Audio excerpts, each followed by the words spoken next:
Hello students, today I am going to start the first poem of your Honeydew book, that is The Ant and the Cricket. So let us know what is given in this poem and let's go to the first slide. Students, we can see here that introduction of Aesop and his fable is being given over in this slide.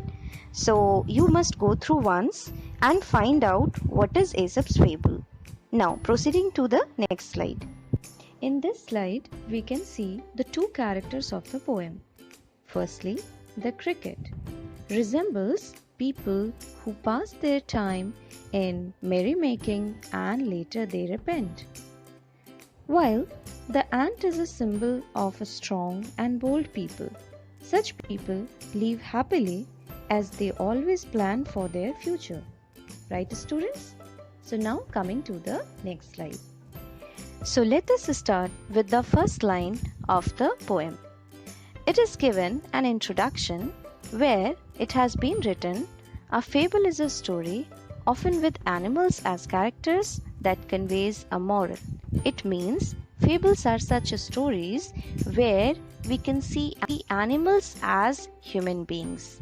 It means that they used to give us some kind of moral, either with we can say that animals, or we can see the insects or birds. Now let us know more about it, which is as true of a four-legged cricket as of a two-legged one. Surely you have seen a cricket that has two legs. Now the poet is trying to indicate something. Two-legged cricket, have you ever seen? It means he is resembling human beings. How? Let us know while reading the poem. Now, the first stanza says, a silly young cricket accustomed to sing. Silly young cricket means a very stupid young cricket. He is accustomed to sing. He is habituated of every time. Though the warm, sunny months of gay summer and spring. Hardly it matters for him that what kind of weather it is. It is a warm weather or a sunny time or a springtime. He always used to sing and only sing.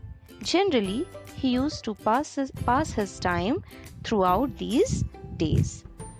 Began to complain when he found that at home his cupboard was empty and winter was come. But now the cricket is worried.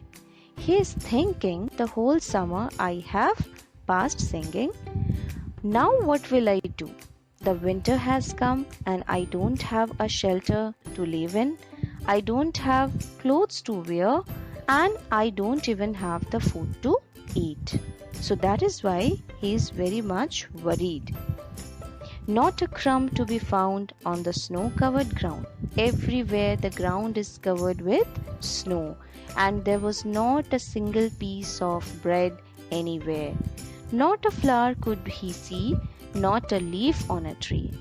Even the trees are bare, and because of the extreme winter, the flowers are also not being shown. Oh, what will become, says the cricket, of me? He is very much worried that during this chilly winter, where I will go, what I shall eat, and that is why he is thinking that happened to me. Now, next come to the next stanza. At last by starvation and famine made bold, all dripping with wet and all trembling with cold. He is trembling with extreme cold and now he has decided that I have to be bit bold. And he was dying of starvation. Starvation means what? Means dying of utmost hunger. So he is now trying to do something. Away he set off to a miserly ant to see if to keep him alive he would him shelter from rain and a mouthful of grain. So now what he is trying to do? He wants to go to a miserly ant and ask for shelter and mouthful of grain to him. So let us know what he will do next?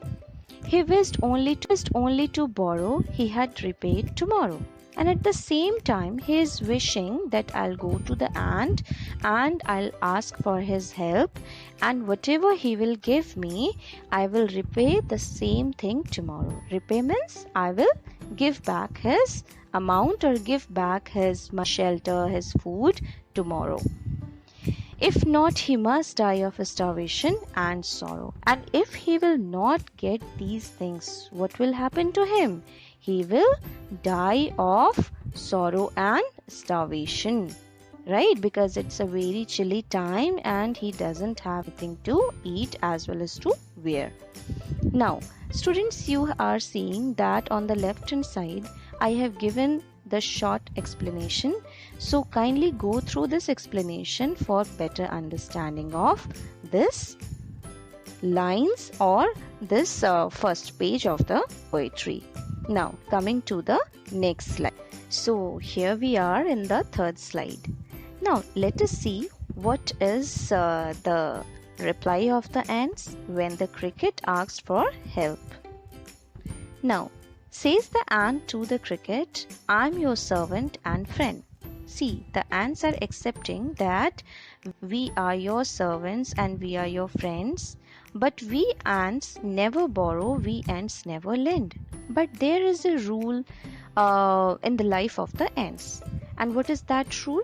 It is the ants never borrow anything from anyone, and even they never give anything to anyone. Lending means giving anything to anyone. But tell me, dear cricket, did you lay nothing by when the weather was warm? Quoth the cricket, not I. Also the ants asked to the cricket that let us know something, that what have you done during the summer season? What have you done during the good time of your days? So, have you not prepared for it? And have you not collected anything for you? Quoth the cricket. Quoth means saying, right? Said the cricket, not I. He said, no, I have not collected anything for me. Now come to the next stanza. My heart was so light that I sang day and night. What did he continues with? He says that during the summer days, during the warm days, my heart was very happy, very light, that I sang day and night. Always I was in a singing mood. Day or night, always I used to sing. For all nature looked gay, you sang, sir, you say. And he also said that during those days I was very happy, and I used to sing song for the nature. And the nature, it was very joyful for me. So I never ever thought about the winter. Go then, says the ant, and dance the winter away.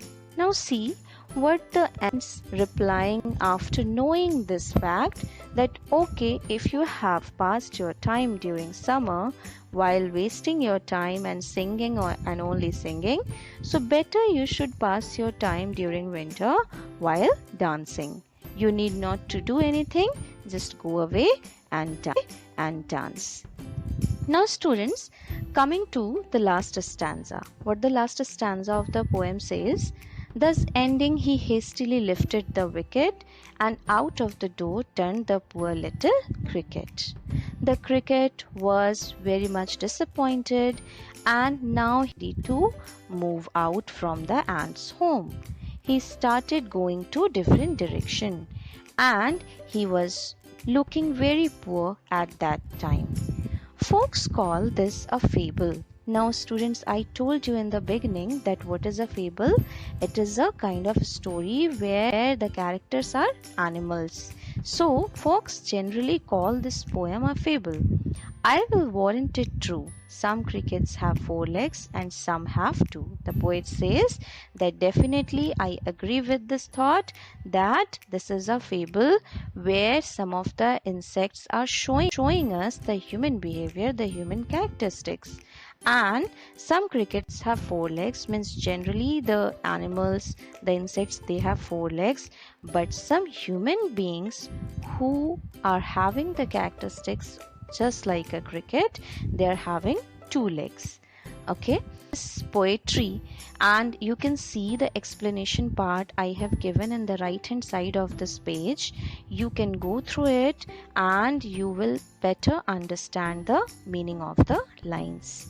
Now with this we are proceeding to the next slide of our PPT. Now, what is the next slide and what does it say? Let us see. Students, in the fourth stanza, we can see the main idea is given by the poet. What the main idea tells us, that the story of a careless cricket who was busy in singing only and never thought and did anything for his future. So, with the complete poetry, we can understand that the cricket was very careless and he never thought for his future. But at the same time, the ant was very much laborious, sincere, and he is a very hard-working ant. And he always thought about his future. So don't you think that we should also be like the ant and we should think about the future, not only the present, right? Okay, so coming to the next point of the poetry. Now students, we can see several new words given over in this poetry. I have just noted down few of the new words. Rest of the new words which you will get and which is difficult for you, you must go through those words, find out the meanings and make it in a sentence, write it in a sentence. Okay, so the new words we can see here like accustomed to, a crumb, shelter, then starvation, quoth and gay. So all the meanings with a sentence I have given over here. You must go through it and understand it properly. Okay, so now let's proceed in the next slide. Here we are. In the fifth slide, what is written? Figure of speech. What is a figure of speech, students? It is something which makes the poetry more beautiful. Or in other words, we can say that the figures of a speech beautifies the poem, right? So let us know that what kind of figures of a speech has been used here, right? First of all, alliteration. What do you understand by alliteration? Alliteration is the repetition of letters or words. For example, we can see in the first 2 lines of the poetry, see over here, through the warm month of gay, summer and spring. In this complete line, we can see that we have the words summer and spring. Both the words are starting with S. So there is a repetition of letter S. Similarly, in the second line, if not, he must die of starvation and sorrow.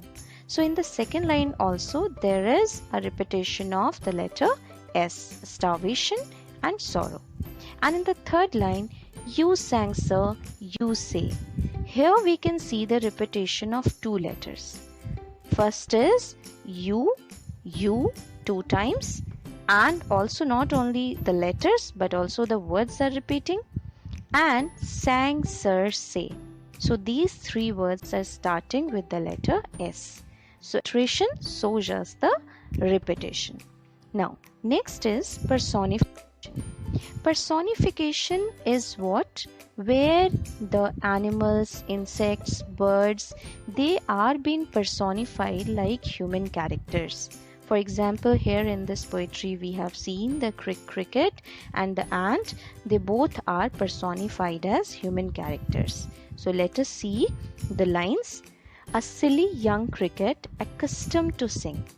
So the cricket cannot be silly and it cannot be accustomed to sing. But the poet has just gave gave him a figure of person. He has become a person here in this poetry, and just like a person do, the cricket is also singing. Says the ant to the cricket, I am your servant and friend. And the ant is also behaving like a human being. He is showing to the cricket that I am your friend as well as servant. But in fact, this doesn't happen, right? So personification, here we can see that the animals or the insects are being personified as human characters. Right? Students, let us learn about the rhyme scheme of the poem. Now, what do you understand by the rhyme scheme?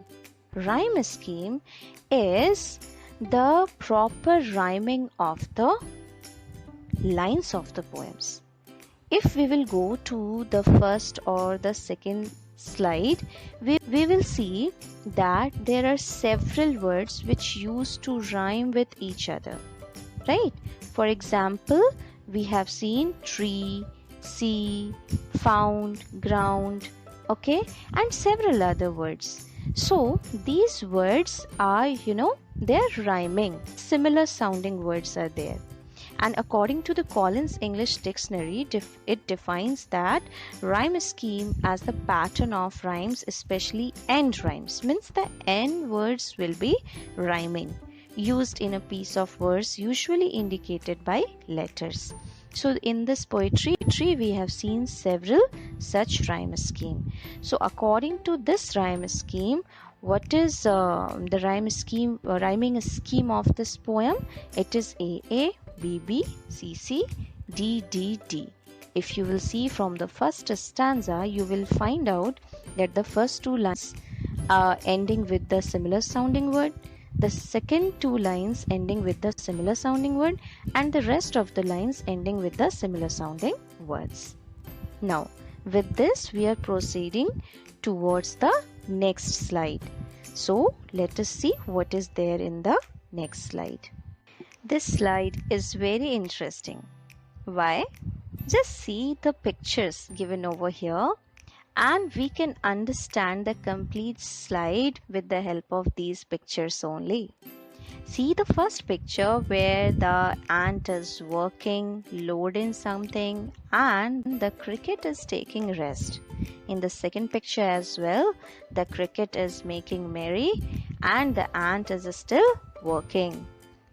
Even in the third picture also, the cricket is busy in playing the violin. And in the fourth, the scene changes. What is being shown here?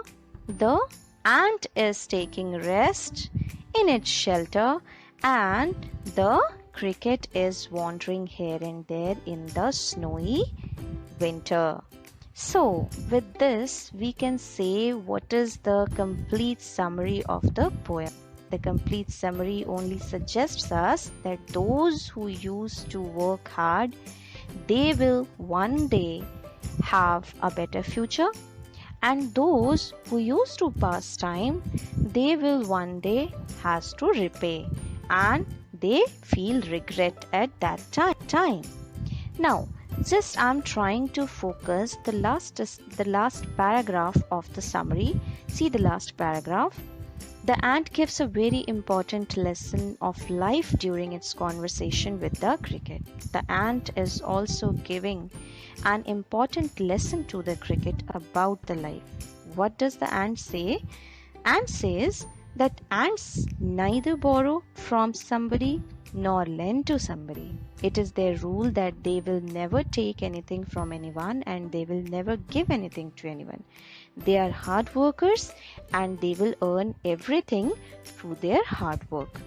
At the same time, they also said to the cricket that you should have saved something for your future, but you have not saved, so that's why you are suffering right now. So, through this, we can understand the complete meaning of the poetry and what is the theme is being given. We can get the idea very clearly. So, I hope that you have enjoyed this poem a lot. Now, something to do. So, let's go to the question part of this poetry. So, coming to the next slide. Yes, so students, I have given the answers of few questions from your textbook over here. We can see question number 1, question number 2, question number 3, and in the next page we will see question number 4. These questions answers I have made it simple for you. So you must go through it, write it and try to learn it. And let us see what is there in the next slide. The next slide is also for the questions. So on the left hand side you can see question number 4's answer I have given, and in the right hand side we have one long answer question from your book, and I have left question number 5 for you to write, for you to understand and for you to express. Now, so we can see that long answer question, which is very interesting one. Bring out the central idea of the poem The Ant and the Cricket.